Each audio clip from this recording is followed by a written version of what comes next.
In 1971, the Parent family experienced paranormal activities in their household. They contact famous paranormal investigators Ed and Lorraine Warren. This is The Conjuring. There's a lady in a dirty nightgown that I see in my dreams.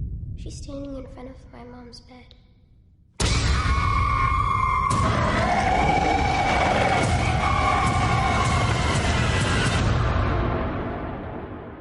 Do you want to see him? Yeah. When the music stops, you see him in the mirror standing behind you. Look what she made me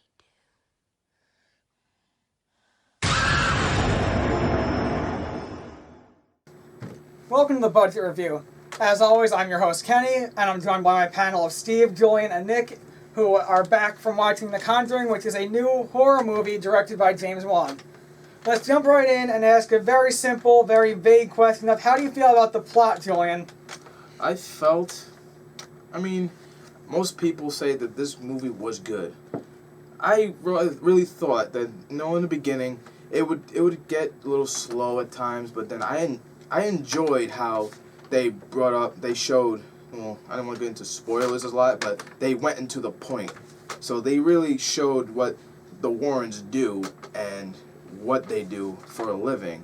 And I really enjoyed that. But there were times where it would get boring, I was yawning, but most of the time it was pretty good. I didn't get scared so much. There were some jumps. I didn't really get into, the big scares and not all big on it, but it was, can't really say much. You actually met Lorraine Warren, so can you tell us how this story relates and compares to the real events that she experienced? Well, I'll tell you that. Lorraine Warren, very, very nice lady. When I first met her, when I was in school, she came in and then she was talking about how her and her husband would do these kind of cases. And so they would show pictures, videos. They showed a documentary about what they did. For this movie, really what she said in this movie, what we seen, whole lot of it not true at all.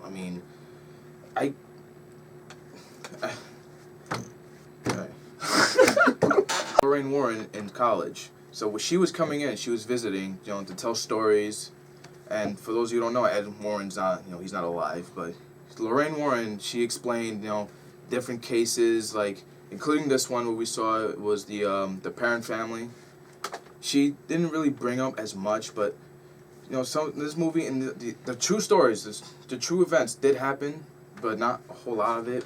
But she was a very nice lady to meet, and let me see, so I'm gonna cut this. I'm trying to think. What else could I say? It's not really much to say, but she did really go into detail, showed pictures. I've seen pictures of the actual events when when she showed what happened at the Parent family house, and she did go into detail, but it was really nothing much about it. Okay, so let's move on. Nikki, you were saying that you had some comments about the plot to make? I thought the plot actually wasn't that bad as far as exorcism movies go. It definitely drew elements from The Exorcism and Poltergeist. Most of it did build up very well to the ending exorcism scenes, which I thought were really well done, and you could actually feel the tension. But above that, it really was pretty standard. Like, nothing really stood out. There was nothing really game-changing about the movie. You mentioned that it brought back thoughts of other classic horror movies. Like, how does this story, does it use the classic horror cliches maybe a little too much or too little, or is it, just right? It definitely hits, the just right area where it doesn't really copy all the scenes and scares from those movies. It, finds a good balance between them, where it has fresh original scares, but also has a couple of throwback ones. Does anyone else want to jump in and bring any more answers to this? I would say I thought it was pretty average, plot. Just have to pretty much agree with Julian and Nick where they said it's pretty much generic. I do agree, Julian, the first half was a little slow, but then I guess when you say Ed and Lorraine Warren, but when they finally got to the parent house, that's when the story started picking up. You brought up Ed and Lorraine, so how they're characters in this basically because it's based on a true story. So how do you feel their characters progressed? How do you feel all the characters progressed, and who do you think stood out most of the cast? I'd have to say the Warrens really progressed the most. The family, I felt they kind of just stood still. They never really grew that much. The kids definitely didn't grow at all. A couple of them really had nothing to do in the story, besides get scared every now and then. And at the end of the film, they kind of shoved them away for the exorcism. You never really get good closure on what actually happens to them. Steve, do you have anything to say about that? I would say Patrick Wilson, who plays Ed Warren. He stood out the most to me. I would say also acting for this horror movie, The Conjuring. The acting was pretty good. I enjoyed it. I like what Nick said about the children. Didn't really care for them that much. They really went nowhere. But I overall enjoyed the acting. Well, for me, I really liked Vera Farmiga's role as Lorraine Warren. It was fantastic. I really enjoyed it. She did a great job. I mean, I'm not gonna just say her because I actually liked also Patrick Wilson. What Steven said, he did a great job playing Ed Warren, and I thought they both were the best chosen for the roles. I enjoyed them, and the kids, like they said, the kids didn't really stand out, and everybody else, I thought the acting was good overall. Question: did the real Lorraine Warren have anything to say about Vera Farmiga? I mean, the movie was still in development, Oh, okay. so really didn't really bring up about it.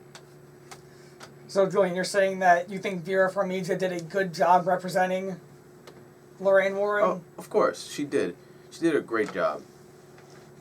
Jumping back on the story, like, where did this story get its horror from? Was it from, like, simple scenes, like, with the CGI and special effects, or was this more story or character-driven? That's the thing, though. That's They didn't actually have any CGI. There wasn't any real CGI. Most of it was makeup and I would actual say actors. if anything was CGI, maybe the blood at some point when she was throwing up. Maybe I don't No, know. I I don't couldn't see. I don't think they were. I thought It happened so low, I couldn't really. Yeah. I thought the birds were like, there was this one scene. We're not gonna really go into detail. The but there were birds, birds. yeah. There was a scene of birds. I thought that was CGI. I thought that might be true. It looked like So, it. I don't really think it was real birds. Most of the horror comes from jump scares and just the general tone and atmosphere of the house. And the editing is done very well. It does a couple quick cuts. It stays on the scene for a while, builds up the tension, and yeah.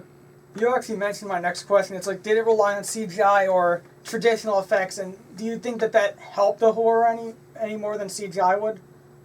Definitely. It's a lot more scary when you actually see it as an actual person in makeup. Because CGI, that's not real. They did that on computer. It can't actually reach out there and attack the actor.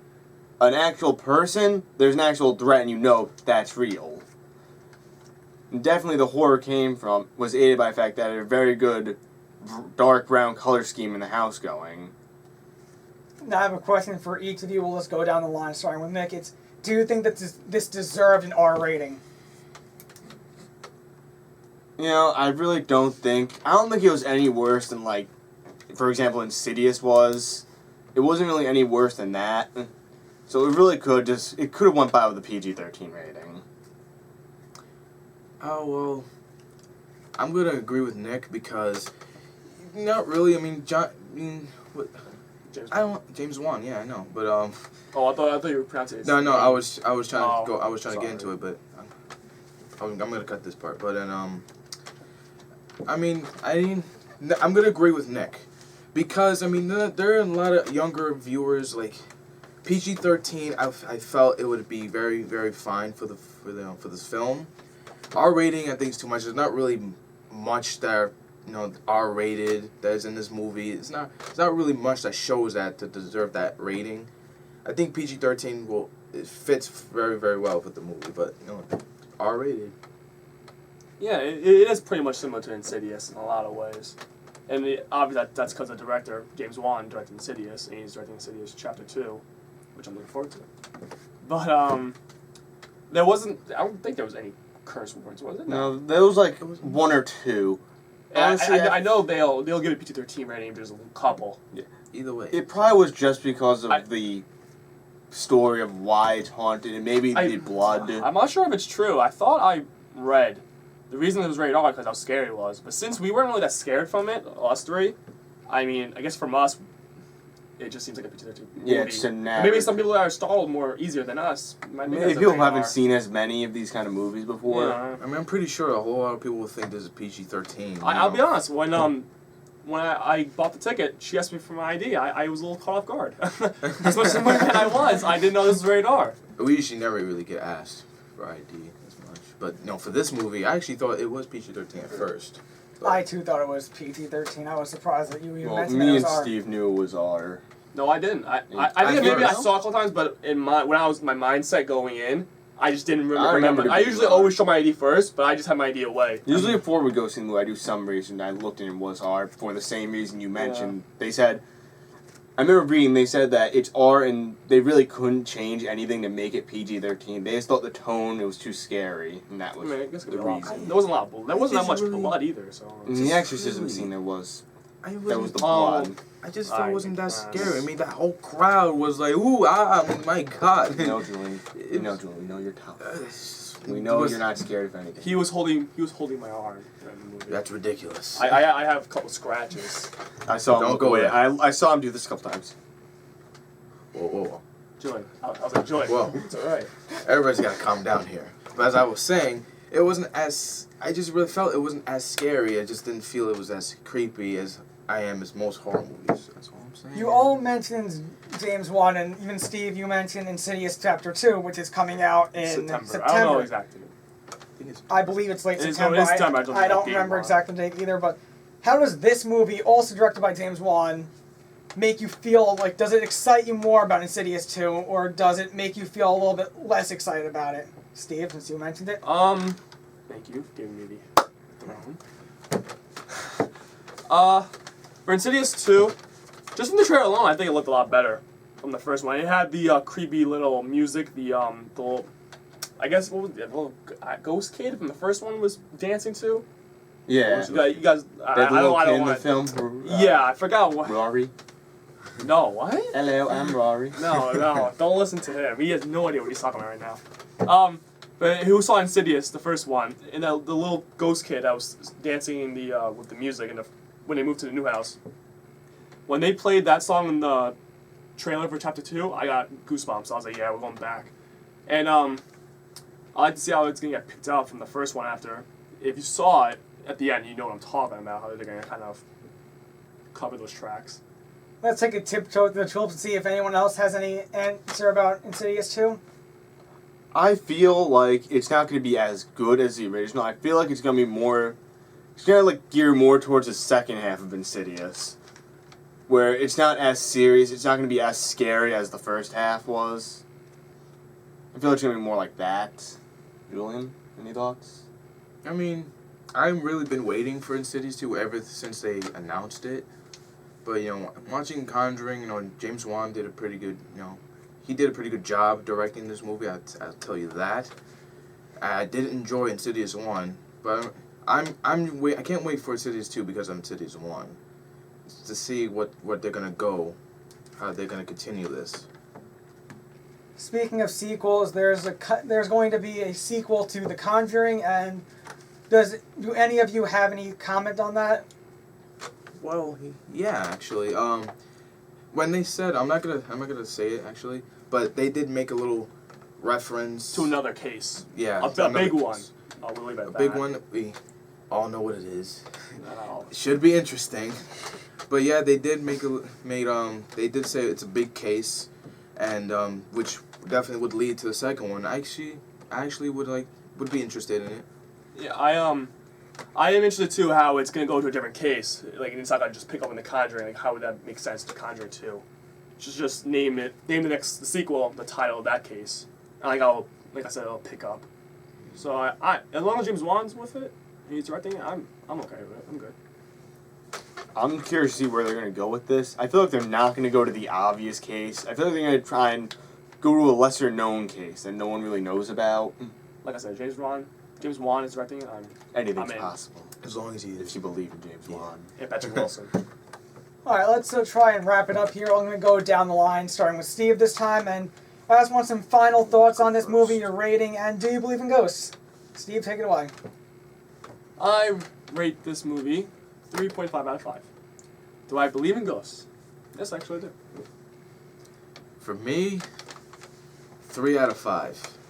Don't hate me. I hate you already. Well, do I believe in ghosts? I do. I actually had a big interest in ghosts, actually. Don't go there. Take it easy, everyone. But just imagine it. What if you were in that position? Would you be scared? Of course you would. But I was interested in it. You know, of course I believe in it. I give it 4 ghosts out of 5. And about ghosts, of course I believe in ghosts. Julian's a ghost. I'm a ghost. Yes, you are a I don't know how I ghost. met these two. I don't. Yes, you are a ghost. I felt bad for them. True story. So that's your budgeted review of The Conjuring. As you can tell from our 3.5, 3, and 4 ratings, it's a pretty solid movie. Probably one of the best horror movies to come out in the past few years. Oh yeah. And it's definitely worth seeing if you're a horror junkie.